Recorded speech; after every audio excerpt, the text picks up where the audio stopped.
তোমরা তো জানো না কখন তোমরা মরবা। শোনো, তুমি অপরাধ করিও যদি তোমার মনে হয় আল্লাহ তোমাকে দেখে না, তখন করিও।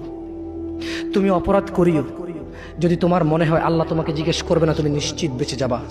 তুমি অপরাধ করিও যদি তোমার মনে হয় যে আল্লাহ তোমার জন্য জাহান্নাম নির্ধারণ করবে, আর তুমি আল্লাহকে বলবা আল্লাহ আপনি বললেই হবে নাকি আমি জাহান্নামে যাব। যদি এই ক্ষমতার অধিকারী হও তাহলে তুমি অপরাধ করিও। তোমাকে বলি, ইয়া মহিলা, মা, বোন, চাচা, চাচি, নামাজ ছাড়া মানুষ মুসলমান থাকে না। ওয়াল্লাহি আমি বলছি না কোথায় বাঁধবেন, তর্ক পরে। আমি বলছি আপনি নামাজটা স্টার্ট করেন। আমি বলছি না যে তারা ওই 20 রাকাত পড়বেন না 8 রাকাত পড়বেন। আমি বলছি যে আপনি পড়েন, 2 রাকাত হইলেও পড়েন। আমি বলছি যে আপনি ঈশার নামাজ 15 রাকাত দরকার নেই, আপনি শুধু 4 পড়েন। আমি কি বলছি সুন্নত বাদ দিতে?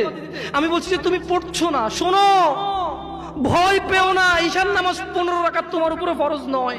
আমি তোমাকে না করছি না 15 রাকাত পড়তে। আমি বলছি যে তুমি নামাজই পড়ো না, 4 পড়ো।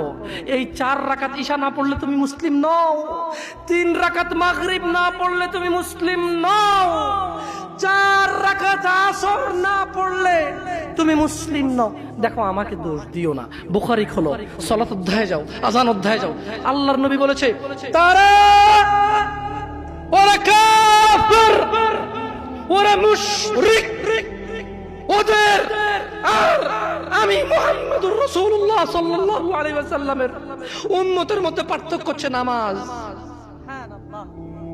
ও সাহাবা, ও উম্মত, তুমি চিনবা মুহাম্মদের উম্মতকে সাল্লাল্লাহু। ও আমার উম্মত, তুমি কি আমার উম্মতকে চিনতে চাও?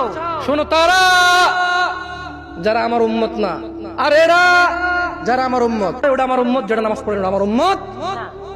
তুমি আল্লাহর নবীর উম্মত ছাড়া কিভাবে মুসলমান হবা?